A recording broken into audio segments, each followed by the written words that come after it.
Welcome to our next presentation, a guide to best technological tools for authors for the tech Bewildered, presented by John Bond, a publishing consultant at Riverwinds Consulting. Good afternoon, everybody. Thanks for spending time and coming here today. As we said, it's the guide for the best technological tools for authors for the tech Bewildered. We're going to go through 12 different categories of technology. I'm going to tell you what's on the list, which ones might be the forerunner, and which ones you're going to suggest I missed or that you had a better experience with. So it is going to be a lot of hand raising and then people voicing whatever they have found out. So be prepared for that as the interactive part. That's my contact information. I'll put it up at the very end, but if you need to email me or call me, I welcome that, and there's ways to get a hold of me. I'd like to thank TAA. I've been speaking for several years, and it's my favorite conference that I go to throughout the year. You'll help hear me give a pitch for it at the very end. I would also like to thank Patricia in the back of the room, MVP of the day with the handouts. So if you did, so if you did not get a handout, she has one. More importantly, most of the handouts have electronic notes on it to a source. So if you would like more information about what the source was, you could give me your card at the end, and I will email it to you with the click-through to the source, if that's of interest to you. So I want to be very, very honest that with everything that's been changing in technology, particularly with AI, I'm very nervous, very worried about speaking to the group. And also, I don't have many friends. So I sat down and I spoke to my only really true friend that I had, ChatGPT. And I said, well, first of all, what's the room going to look like the day I start speaking? And I said, whoa, whoa, whoa, whoa. We're setting the bar too high. That's way too many people. Scale that back a little bit. So I said, oh, that seems about right. And then I said, well, these people seem really serious. I don't know. I've always had a positive reception here. And they said, oh, that looks a lot better. That's the kind of reception that I've got. And I've said, what am I going to look like the day that I'm up there? And I said, that doesn't really look like me. And plus, I want to be more approachable. I want to have more fun when I'm doing this. And I said, I don't know. The red nose and everything doesn't seem like me. Plus, I'm looking to come across as inspirational or heroic. And I said, I'm really going to have to get out the gym a little bit more to meet this. So I said, during the presentation, is it going to go well? Am I going to bomb? And I said, that's not really the case. I've always had very positive feedback. But look at these people giving me a thumbs down. You're not going to do that today, are you? You're going to be happy and enjoyable, and you're going to be supportive.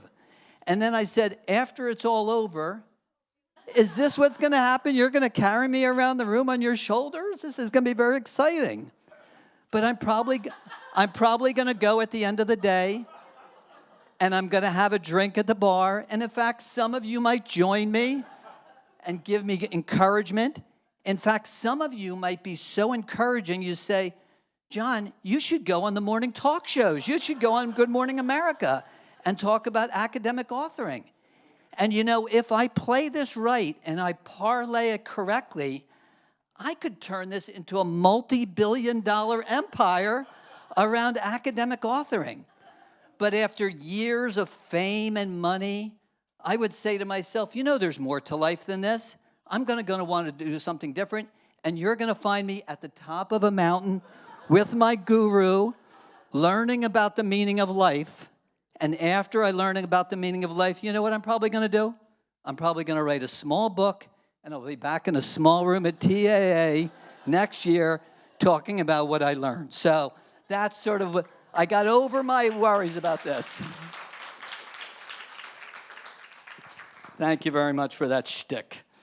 So seriously, we have a lot of ground to cover. We're going to talk about taking an inventory at first, and then there's the 12 or so categories we're going to go through. We're going to talk about what's suggested, and you're going to raise your hands as to what you're currently using.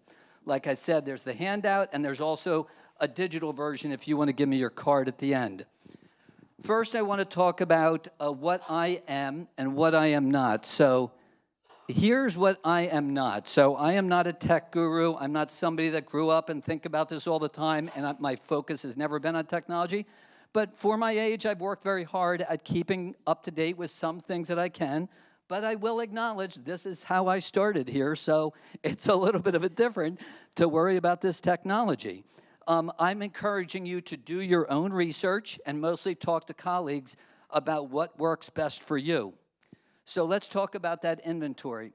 You're going to want to think about, am I making the best use of my time with the current tools? Once again, maybe everything you have is fine and you don't have to make a change. Will new tools make you more productive? That's really the question. Can you cut down something you're currently doing and make that same quality product in a lesser time? Do you want to change things? Some people feel like the system's broken, or they hear great things from other people. And what's wrong with your current tools? Some have become passé or not usable in their current environment, so sometimes people want to change. What's available to you now? I'm going to talk about this. A lot of times things are available through their institution that they don't even really take advantage of or know about. What's your appetite for change? I know a fair number of people that want things to stay the way it is and nothing else to change, so maybe this isn't the focus for you. And what's your comfort level with technology? There's a varying degree of comfort level in this room. And then finally, I'd think about what's your motivation. Why are you doing this? Is it because of the productivity, or are you trying to stay up to date? So we all know there's basically two operating systems. You have a PC or Microsoft or Mac. Now, in the desktop and the smartphone world, PC dominates. But probably if you were at this conference, Apple is going to dominate more because of the educator's aspect. So when you're thinking about new technology, think about what's primary with your operating system. Also, ensure any new tools that you're looking at have a track record with your operating system. Some were specifically created for Apple, and if you're on PC, maybe that's not the way you want to go. Plus, if you're thinking about something with a desktop application, make sure that there's a smartphone application to it as well, if that's attractive to you. Going back to what your institution provides, I mean, there are a lot of powerful sets of tools out there. Obviously, Office 365, you have Google Workspace, Apple iWork, and then more specifically in graphics, you have the Adobe solutions. All of these, you may be only using half or a quarter of what Office 365 allows. Before you go seek out a third-party solution, see if, particularly with Google, if these are available to you, and you may not need to do anything, and it's already going to be integrated into what your system is using. What's the cost? Some of these are going to be free through your institution, so think about that as a possibility as opposed to paying a fee. Some of the tools that we're going to talk about, there's going to be a one-time cost or a yearly cost. Sometimes it's on a per-module basis, particularly with Adobe. Adobe products can become pretty expensive. You've heard the term open source. In other words, it's free to use. It's a great idea. I endorse the open source material, but sometimes it's a little clunkier and a little difficult to integrate with your other workflow that you have. So because something's free and open source doesn't always make it perfect. Another thing to think about is who owns the software. You know, these companies, Apple, Microsoft, are titanic companies, and sometimes they just don't play nicely with each other, whether it's with the file extensions and the being able to import or bring something into a system. So think about that. Obviously, privacy's been on a lot of people's minds, and sometimes it's important to people, sometimes it's a little less, but you're going to want to think about what the privacy restrictions are on any software. Plus, who owns the data or files, and does it matter? Sometimes if you're putting data for studies that you've had, or there's user data that you're putting in there, sometimes it's important for you to know who owns it and who else has access to it. And how about you? What you learned on is influential. I would say most times, what people learned on or grew up with, that's the system that they find most comfortable. So let's give that a little bit of credit that you have a long history sometimes of using that. And do you like new challenges? Some people like new challenges, maybe in their subject field, but maybe some people like it in other areas as well. And are you tech curious? And right now, we're in a golden age. There are so many great tools that are out there that are making life so much better, but you know they come at an expense of time and attention away from your focus of your chosen field. So let's do a tour for the Tech Bewildered. Your input, as I said, is critical. We're going to go through category by category that you saw already. I'm going to show you what the group are that are in that field. I may make a suggestion based on the research I have, not on my research. I came up with these categories of the 12 I'm going to speak about by speaking to the people that I work with and say, what's the technology categories that you use and make your life better? So that's how I came by this. The research I did was basically talking to some people, but mostly looking online. When you now Google, what's the best reference management software? In the past, you probably came up with a couple very reliable articles about what that was. And I'm going to tell you right now, the majority of the results at the top of the page are junk, because what they are some a website, Tech Radar Guideline. I don't know what that is, .com. And a lot of times it's a front for some of the technology companies, or it's, as we were worried about, AI generated, and there's no real third-party interest about it. So if you Google that, remember, it doesn't always mean that top results suggestion to use this software makes it the best. I will also say most popular doesn't mean the best. I think we can all agree with that. At the end of each individual category, we're going to raise our hands. What does everybody use in this room? If anybody wants to speak, I'd love to hear you talk about it. We're going to do it by a vote of hands. I'll report my version of what I see. And remember, if you have any comments, brevity is the soul of wit here. Now let's go. We're going to get started with Reference Manager software.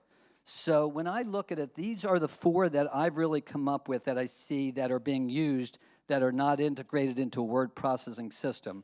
A lot of people recommend Mendeley. I will say I have a predisposition against when any of these are owned by a large vested interest party. So Mendeley is owned by Elsevier. I'm sure there are people with opinions on Elsevier in the room. And the thought is sometimes Mendeley pushes you towards Elsevier publications. EndNote, likewise, is owned by Clarivate, a very large for-profit company that has a vested interest in the library market. Maybe sounds good, maybe doesn't sound good. This is what I'm talking about here. Down in the notes, you'll see right there, that's the source I'm using for what I'm talking about right here. And if you're interested in what that says, because I don't want to click through and show you a website we're not going to have time to read, you can give me your business card, and I will email you the presentation or the notes, the handout with the notes on it for you to click through to. So FYI. So as an example here, raise your hand if you use Mendeley. Okay, well that goes against it being the most popular. Raise your hand if you use EndNote. Okay, there you go. And raise your hand if you're using Zotero or paper. Oh, okay, Zotero. Zotero, okay. Oh, wait a sec, wait. PaperPile. Something else that's not in your word processing system. Now, let's be honest here. We're in the cone of silence. Who uses no reference managing software? Okay. So I would say Zotero or Nothing One. Would anybody like to suggest one that is not listed that they'd give a positive endorsement from? Here's what we don't need. I currently use such and such software, and it's terrible. We don't need the advice on terrible ideas. Does anybody use one that is not on the list that they recommend? Here you go. I use Zotero. I can't survive without it.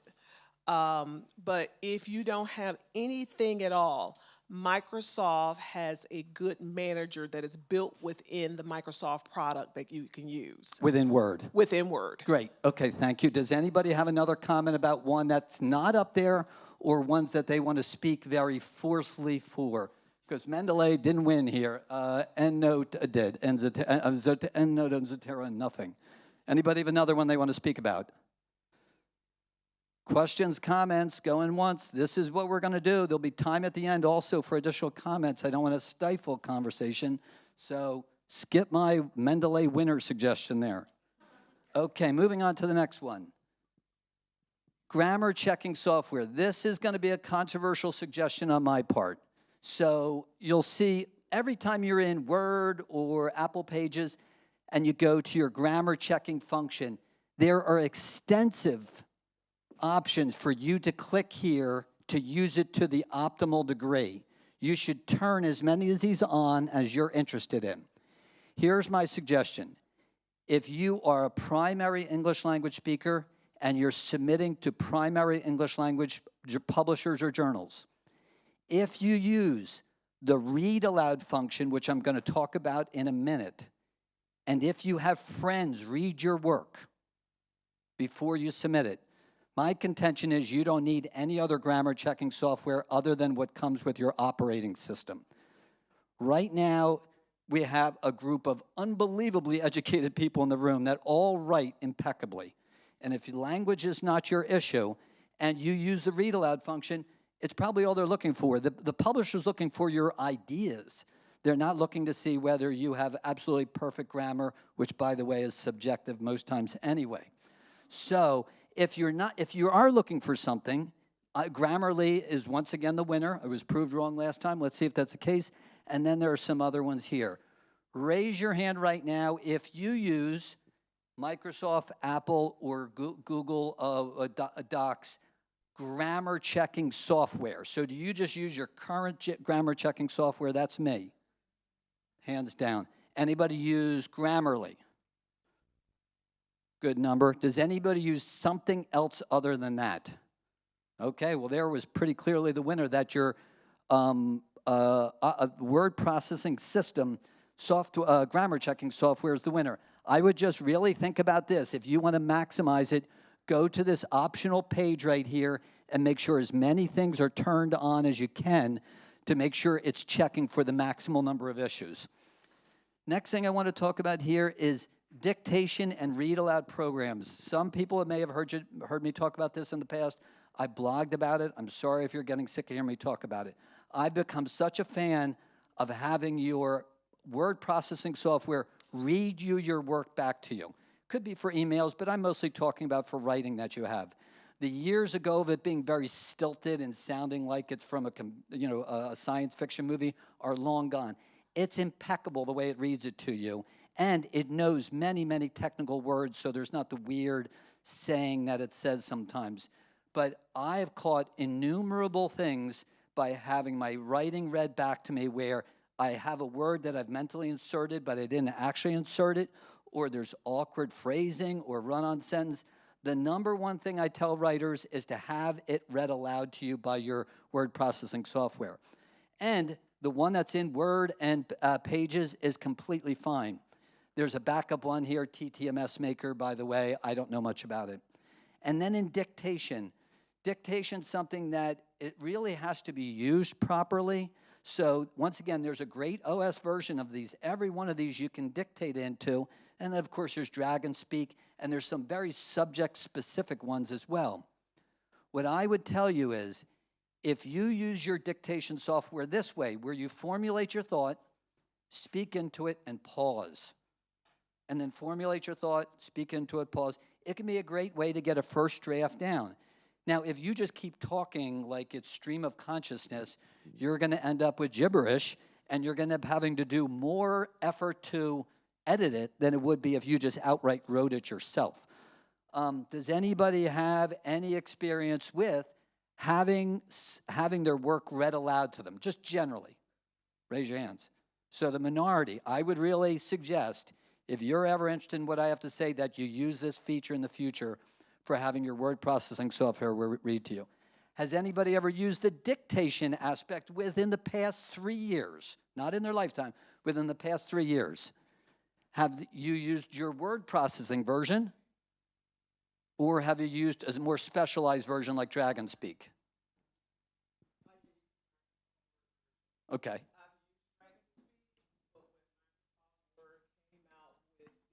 Yeah. Yeah, so she's saying, just for the sake of the recording, that the Microsoft Word version now is of equal to or better than DragonSpeak. Any questions or comments with this one? Okay. Next one, I wish I had better answers for you here. So when I started to research chart and table creation software, my head started to hurt. We are in the golden age for great resources to create every kind of graphic in every kind of area that you'd come across. By the way, the recommendations here are in underlining, not ital. It was difficult to read it when it was underlining. We are an embarrassment of riches. There are so many great ones out here. Some of them are very OS specific. So some of these, obviously Microsoft Visio, I think, you only get under one operating system, although there may be ones there. There are a lot of very discipline specific ones that are out there. I've had a specific experience with Lucidchart and Canva and with SmartDraw. They're the only ones that I know about here. But I know the ones that are on here that are Adobe products many times are the market leaders, but the Adobe products also can be very expensive because they're delivering a great product. They expect a great price. Now, I will also walk around with my microphone, and you can as well. Does anybody have any experience with any of these that you want to tell us about as a great thing to learn about for chart or table creation? Anybody have one they want to speak about?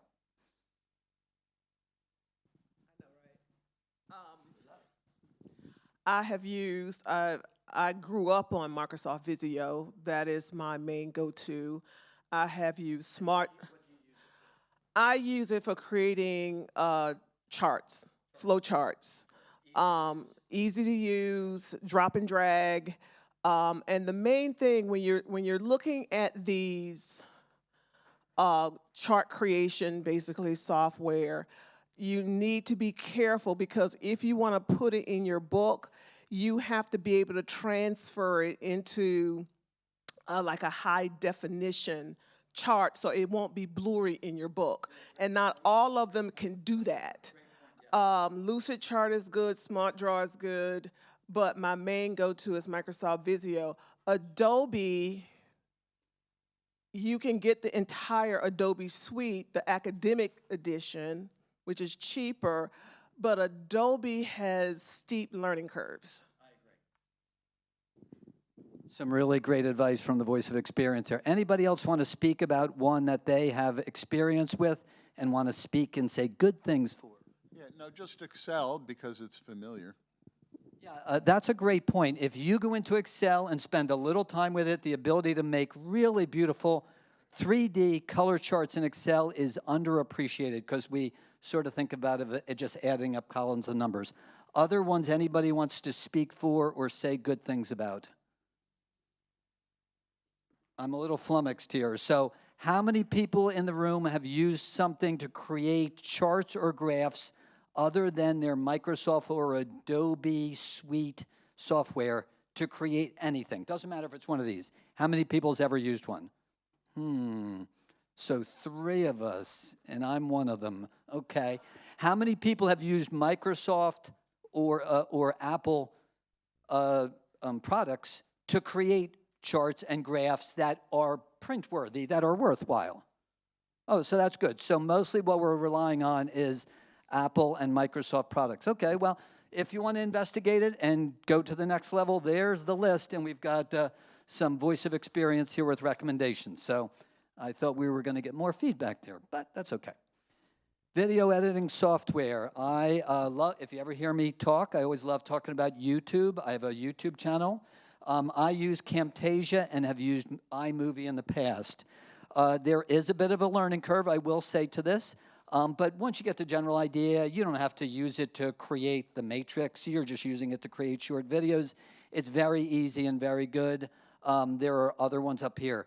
I guess we should just say this. Has anybody ever used video creation software more than once? Raise your hand. Oh, that's good. Okay. Has anybody used Camtasia? Oh, there you go. How about iMovie? Gotcha, gotcha. Has anybody used another one that's not up here or want to speak on behalf of one of them and say really nice things? Screencast. Screencast is a great one. Screencast is very versatile. I feel it's very simple to use as well. I should have had that up there. Got it, John. ScreenFlow. ScreenFlow, I'm not familiar with that.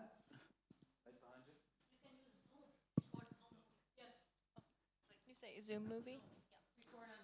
Record on Zoom, okay. Record, can you edit on Zoom as well? Yes. Okay, great. Doodly. Doodly? Yeah. I think we should use it just for the name alone. That's great, that's great. Any other ones we want to recommend? I would say to not be shy about using these. Sometimes when we hear video editing, once again, we're thinking Hollywood. These have a much lower bar of learning than sometimes some of that graph and chart creating software. So think about this, easier than you might think. Another complicated one for me to give you my thoughts on, book formatting tools. So a couple people suggested I include these. So if you're trying to create a final document, not for your publisher, but a separate small ebook for students, or you're trying to create something in a book published fashion, and it could be a small sampling of material. So if you're doing that and you want it in a non-reflowable fashion or maybe a reflowable fashion, some people are doing this. I'm going to guess it's not going to be that popular. First, I would ask you why you're spending time doing this other than a PDF, because most of these up here have a technical hurdle to learn them. And this is a pretty easy thing to find an outsourced person to do this work for you. That's my controversial stake on it. But if you are going to do it, for the vanilla version that you're probably doing, Microsoft Word and Mac Pages do it completely fine. There's a list of other ones up here, and I understand LaTeX is for a specific subject area, so maybe that's a different example. Has anybody used any of these for any of these purposes to create a sort of published version document short of a PDF? We have 2 people, 3 people, 4 people, yes? Have we used what's up here? Same 4 people have used one of these up here? Is there one that's missing? Microsoft Publisher. Oh, great example. I should have had that one up there. Wow, 2 I missed. Oh, I can't believe that. So, yes. Publisher is only going to be supported until 2026. Oh, I did remember that. Yes. Publisher reports only supported till 2026. Just as a reminder, you could probably use it till 2036. It's just not going to be updated. So I don't recommend that, though. But anyway, so that's great. Great idea. Once again, this is great if you have this interest, but don't spend so much time learning technology, because you're content experts. Your efforts and your time should be spent on the content. And yes, you have to learn technology. You want to learn new things, but I'm just saying you don't want to get distracted from your content by learning some challenging things. Another one somebody suggested I include is research tools. I mean, we've all used Google Scholar, JSTOR, Scopus. A lot of these were up here. I want to take the opportunity here to tell you about this term, in case you haven't heard it before, called a federated search engine. And what this is inside a library or institutional setting, this is a search engine that sits on top of everything that they have in their research database. So it could sit on top of, for instance, Google Scholar, JSTOR, and so on, and give you the master results for all of those. I should have a different word, but the top results for all of those. So the federated search engine is something you should look into with your library or institution. Now, you have to be expert when you get the federated search engine of filtering and being able to get to the thing you want, because it's just increasing the number of results. But I want to make sure that I throw that out there to you. Is there any other non-discipline specific research tool we want to add to this list, since I've already missed 2 so far? Anything else that should be up on this list? EBSCO. EBSCO is a good company with many different databases. That's a great one that should be up there. That's number 3 I missed here. Anything else that's up there? Hold on. SciFinder Scholar. SciFinder Scholar. Am I saying it right? SciFinder Scholar. I'm not familiar with that one. Anybody else have anything? Okay, so that's research tools. You may.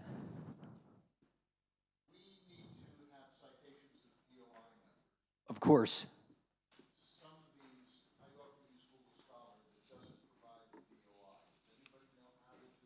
Yeah, so the question is Google Scholar will return results. I'm interpreting your question. Google Scholar will return results that provide DOIs, but some without. So many of the times they're pointing to a publisher or something like that that will have material that has DOIs. Sometimes it's not apparent in the search results page, but it still has it that you have to hunt and peck.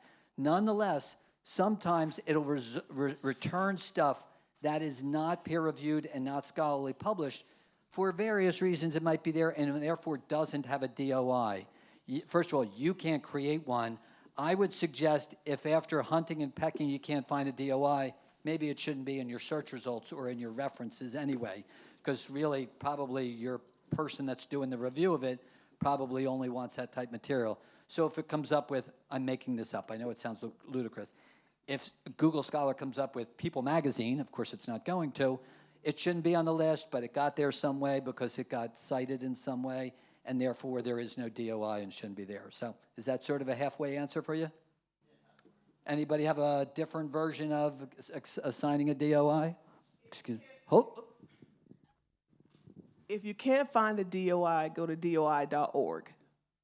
doi.org is where you find it. But Zotero has built within Zotero has a DOI finder. And it will find it for you. And if it's not then, if it's not there, it's not there. Very, very nice pro tip. Thank you very much for that one. Next one, going to be a challenging one. I'm interested to hear what the room has to say.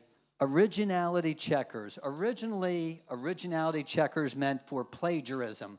And this was 22 months ago when everything happened with ChatGPT. This is a fast-moving area. Now almost originality checkers have become, is it AI?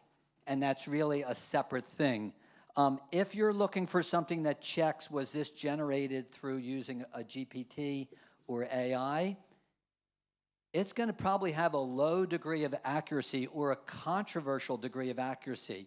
You'll find these studies that say it's returning results that says it's original and it's wrong, or it's not original and it was original. So I'm just throwing out right now, it's a very fluid area that we have right now.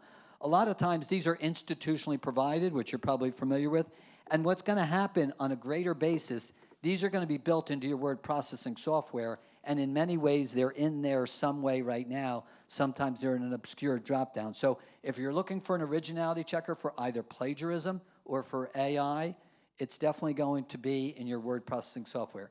Before we go any further, any experiences or anybody want to talk about these, ones they suggest, or what their experience has been?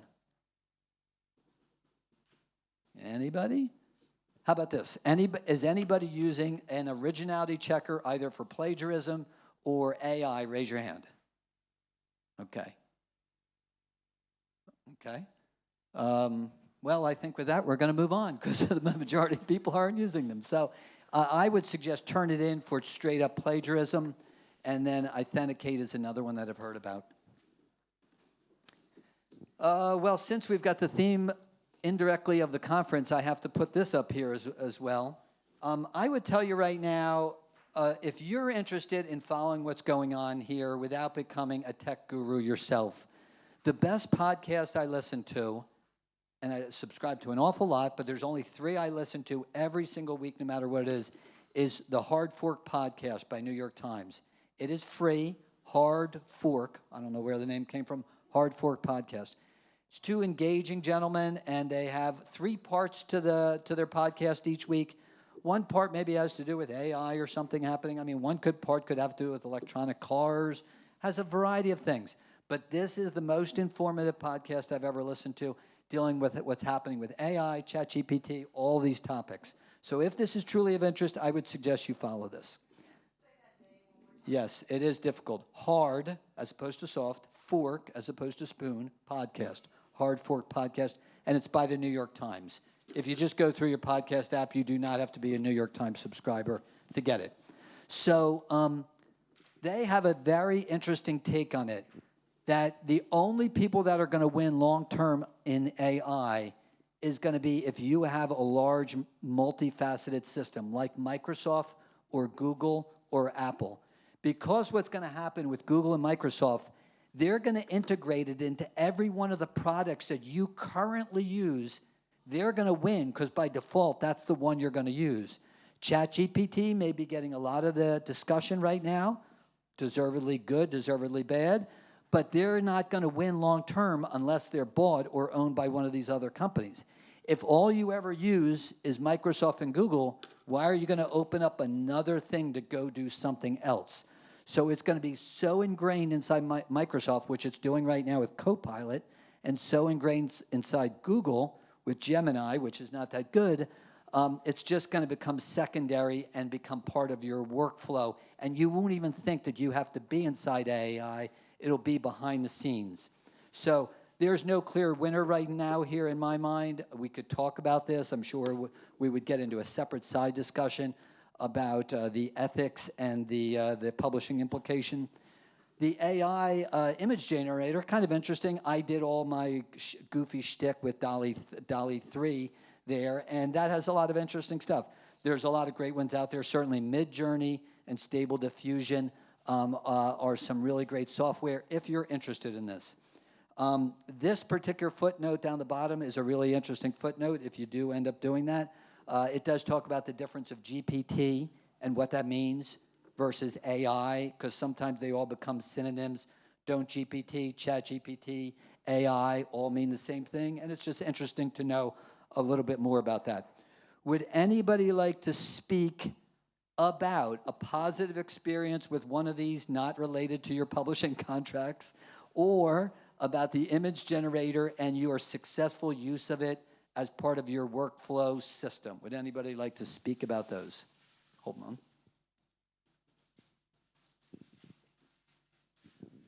I know it's not as sophisticated, but I find Gemini to be the easiest to use. I think GPT is more confusing for a new user, and if you're just getting into playing with AI to write letters or whatever you want to do, I think Gemini wins hands down. Wow, great comment, great endorsement. I just want to talk about ChatGPT for a minute. One of the things that I like is that you can create a user profile. And so I've created 3 different profiles for myself. I have an academic profile, and then I have a creative profile, and I tell it all the things that I like.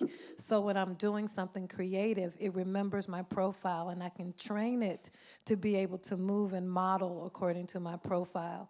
Inside my academic profile, I have a specific field of study, so it always responds to me based on the criteria I set up on that field of study. So to me, if ChatGPT keeps moving in that direction, where it uses your who you are as a mental profile, it's a game changer.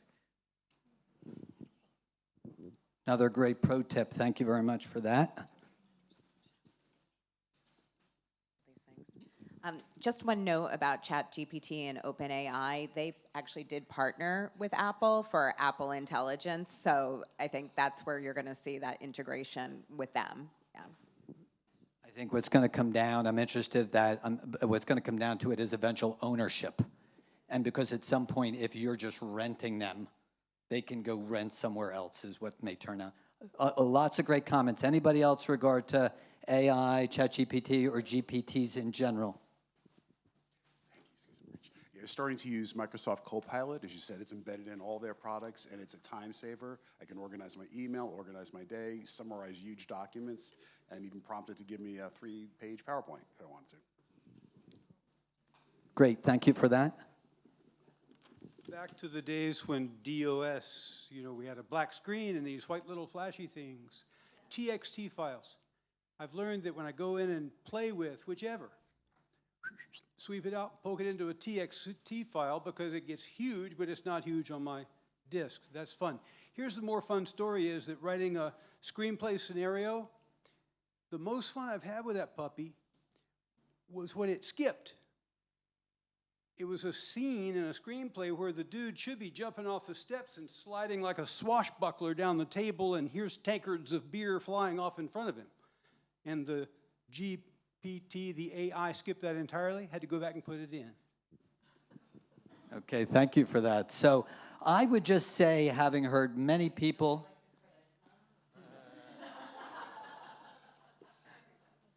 I would have to say, having heard many people talking about AI, I would just say when it comes down to it, how it affects you, it just is going to be here, and it's going to be part of the future. So we could talk about the fairness of the book contract. We could talk about how it affects, students and their submission material. But I would just suggest, if you're not playing with it right now, start to play with it. It's going to be a part of your future. 5 years from now, you're not even going to give it a second thought. But we should still strive for originality and fairness. This one I want to get some great feedback on. So I looked up research GPTs. So just to remind everybody, ChatGPT is a specific name, but GPT means generative pre-trained transformer. And these are GPTs that were created for a specific purpose. I Googled them and came up with great lists, too many lists of very specific GPTs, and there are a ton of subject-specific ones. So these are not ChatGPT. These are not Gemini. These are not Copilot. These are not the other things. These are something different. These are for a very specific reason. I've got no one I can suggest. What I'm interested to know, has anybody in the room ever used a GPT more than twice for a reason that's subject-specific or task-specific?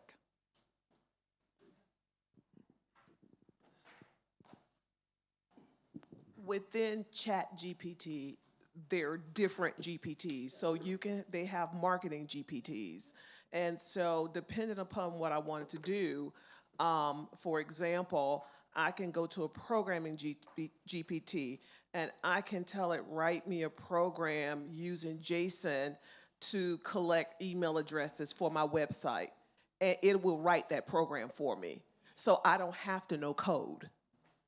So and ChatGPT has once you subscribe to ChatGPT, which is $20 a month, I think it is, you have access to tons of GPTs out there, and there's thousands. Thank you. Does anybody have a specific experience with a GPT that's not ChatGPT? Okay.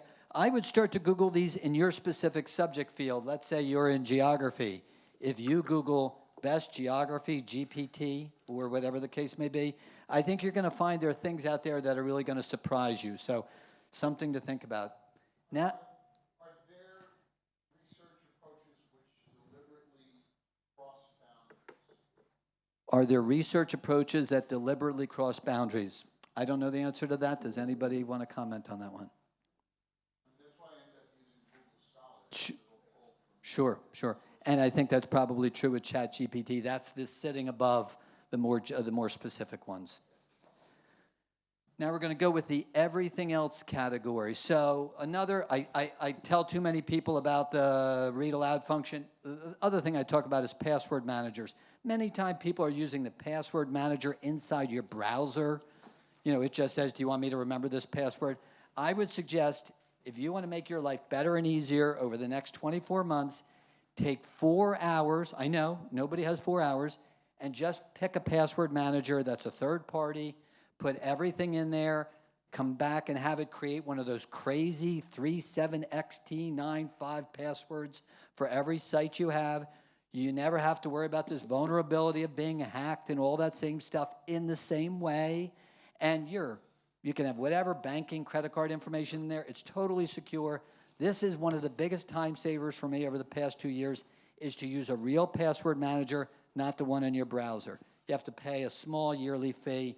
I use LastPass. 1Password is one of the top ones that are used. Outside of that, raise your hand if you use a password manager that's not the one in your browser.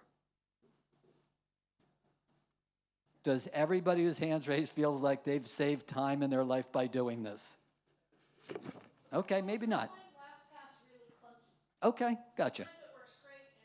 Gotcha. I have a ridiculous question. You said it cannot be hacked. I shouldn't have said that, and I sort of made a jibe about that. What it means is right now, if my password, I'm going to tell you my password for many years, was Andrew89. This is my son's first name and his birth year, right? So when I had that for years, every site was Andrew89, and after a while, I'd then be like, well, it's Google, so I'll put Andrew89G maybe, and it's Amazon, so I'll put Andrew89A. Now, if I'm in any of those systems, now it has this crazy 37x592 password that you're never going to be able to hack and know. And all those times that I'm out there with this very insecure password, slightly changed for each site or reused for every site, or heaven forbids 1, 2, 3, 4, or password, now you've put an enormous wall around you. Of course you can be hacked. The CIA can be hacked. So from that point of view, I just wanted you to know it's greatly reducing your vulnerability is what I should have said. Anyway, moving on, cloud storage. Of everybody that's using one, who's using the one that's just in your browser? Of the people that are using another one, how many people are using 1Password? How many people are using LastPass? Anybody using another paid version? So there you go. It sounds like most of the people are using the one inside their browser, maybe one LastPass or 1Password. Google storage, cloud storage, I hope everybody's doing this. This is old news. You know, don't work off of your laptop. And all of these are really, really easy to use. Video chat, you're probably all sick from the pandemic of talking about video chat, but that's sort of what's out there.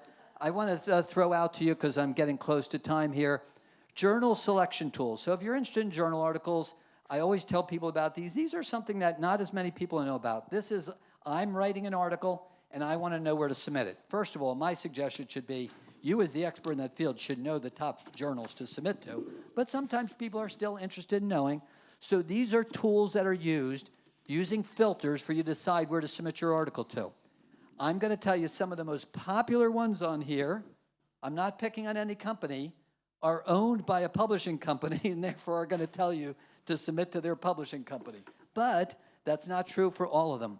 The top one I'd suggest is Cabell's or Cabell's Journalytics. This is a very popular software. It comes at a price. Many times there's an institutional version you have access to. It has a version both of where to submit using selected filters on your part and where not to submit, predatory journals, where not to submit. This is a really great product that I would suggest you inquire through your library or institution about whether you have access to. Really high quality stuff.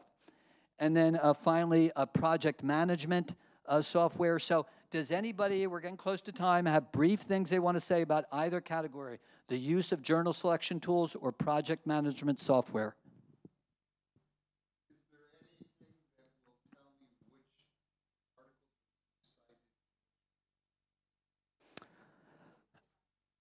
cited? The question is there anything that will tell us which articles are being cited most frequently? Did somebody have a comment?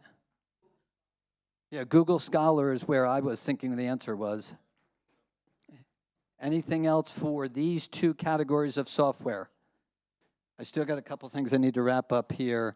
So just a reminder here, we talked about what tools did I miss, how to implement change. First, did I miss any categories? Now, we talked about the individual things.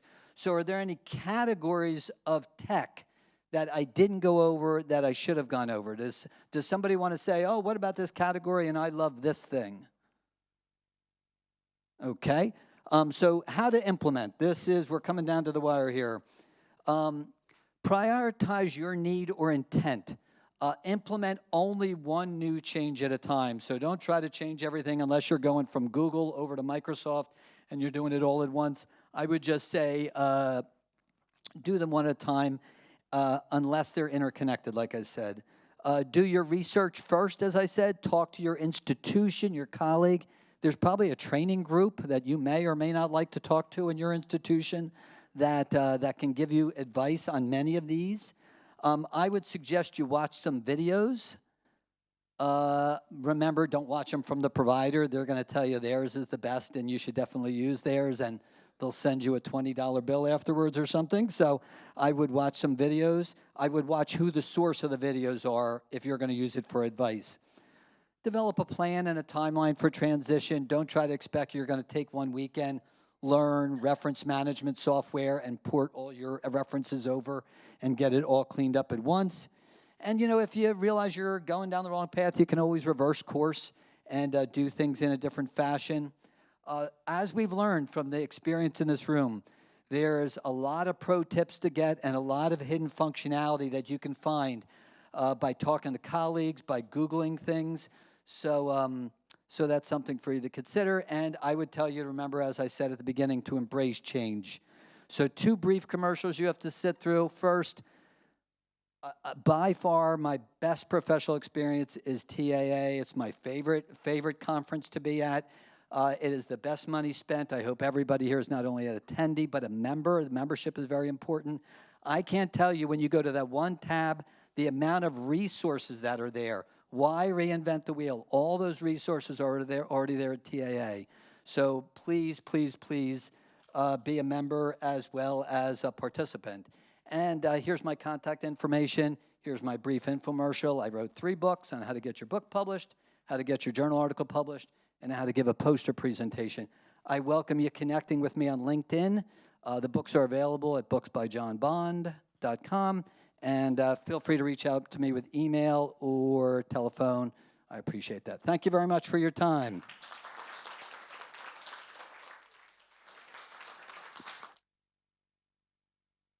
Anybody have any questions? We have maybe 5 minutes left. So if anybody has any questions or advice, because we got a wealth of experience in this room. Great tutorials. Camtasia makes great tutorials. Correct me if I'm wrong. I believe Camtasia has 2 levels of tutorials, great ones, and then they got a paid series as well. I pay for the ongoing maintenance so that when I have a problem, I can call someone. So I don't know if I don't know about the 2 separate things. That sounds great, and with all your great advice, it's working. Awesome. Anybody else? Yes? I'm gonna have one more too to suggest. Snagit.